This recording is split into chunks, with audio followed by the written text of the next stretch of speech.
नमस्कार। आखिर क्यों डूब गई थी द्वारिका नगरी?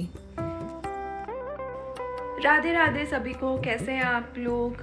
आशा करती हूँ कि आप सब लोग मंगलमय होंगे। और आज वीडियो नहीं है, आज मैं आपको बताने जा रही हूँ आखिर क्यों डूब गई थी द्वारिका नगरी। कुछ लोगों को पता होगा, कुछ लोगों को नहीं पता होगा, क्योंकि कुछ यूथ हैं जो इन सब बारे में अभी उतना नॉलेज नहीं होती है। तो जिनको पता है वो अच्छी बात है, जिनको नहीं पता है तो वो मेरी वीडियो के माध्यम से उनको भी पता चल जाएगा। तो बने रहिए वीडियो में। राधे राधे। श्री कृष्ण ने जन्म मथुरा में लिया, पले बड़े वो गोकुल में और राज उन्होंने द्वारका में किया। पर एक सवाल जो हम सबके मन में अक्सर आता है वो ये है कि जिस भव्य और दिव्य नगरी को स्वयं कृष्ण ने बसाया था वो समुद्र में क्यों समा गई? वो कहाँ गई?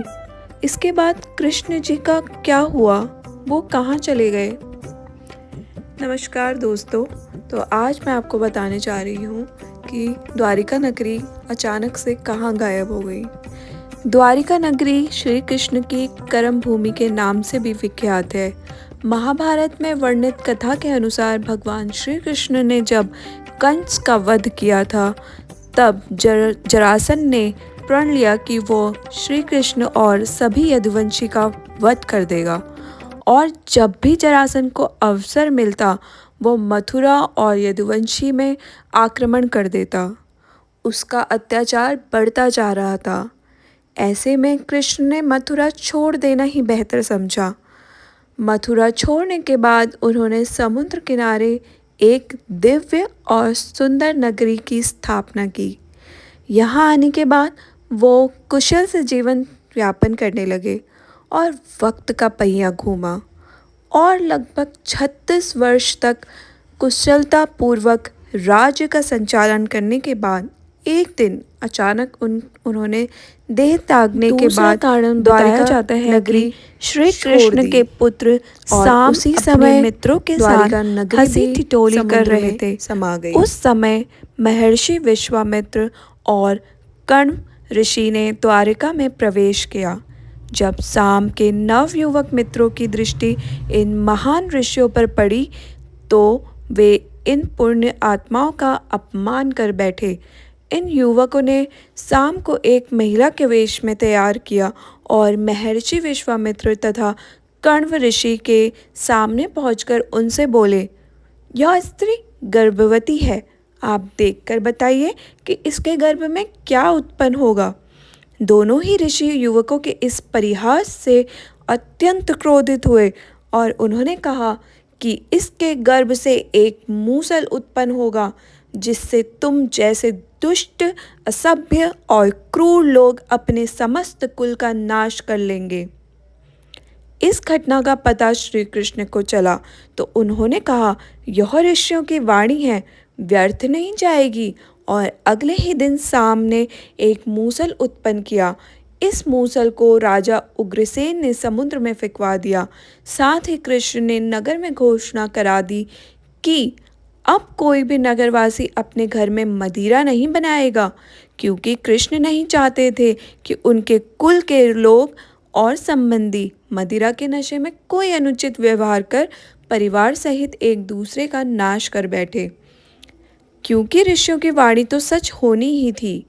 धार्मिक पुस्तकों के आधार पर महाभारत युद्ध के 36वें वर्ष में द्वारका नगरी में बहुत अपशगुन होने लगे थे।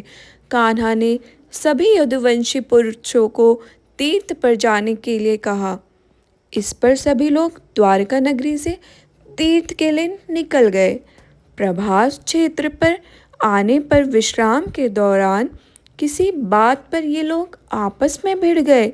यह बहसबाजी झगड़े में बदली और झगड़ा मार काट में बदल गया।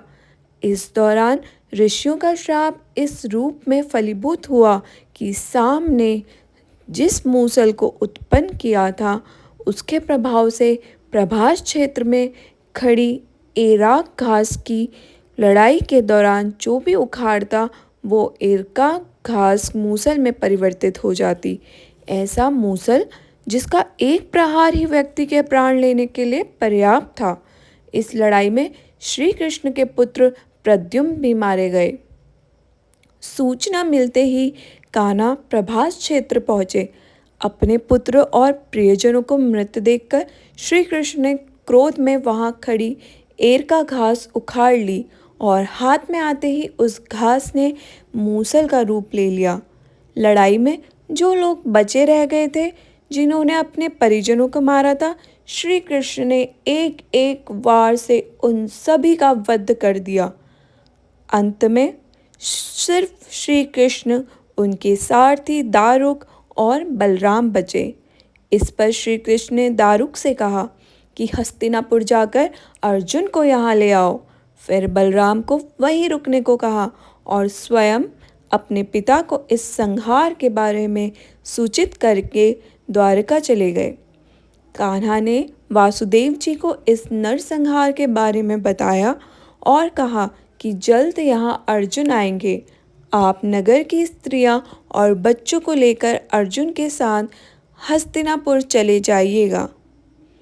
जब श्री कृष्ण वापस प्रभास क्षेत्र पहुँचे, तब बलराम जी ध्यानावस्था में बैठे थे। कान्हा के पहुँचते ही उनके शरीर से शेषनाग निकले और समुद्र में चले गए। अब श्री कृष्ण इधर उधर घूमते हुए अपने जीवन और गांधारी के श्राप के बारे में विचार करने लगे और फिर एक पेड़ की छांव में बैठ गए।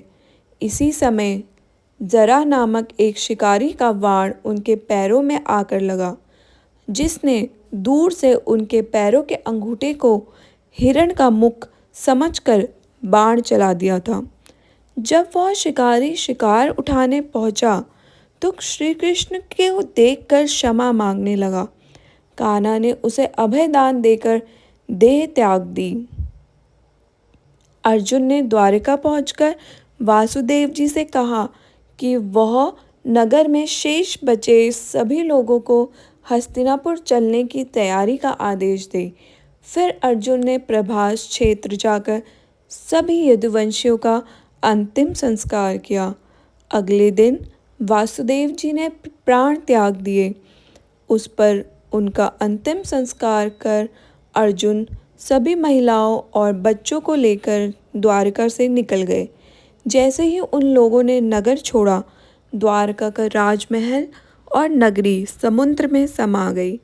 उसी नगरी के पिलर और अवशेषों के बारे में समुद्र से जुड़ी अलग अलग रिसर्च के दौरान जानकारी मिलती रहती है।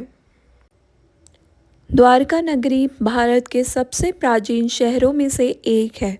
द्वारका नगरी के अवशेषों की खोज के लिए गुजरात सरकार ने सबसे पहले 1963 में खोज शुरू कर दी थी।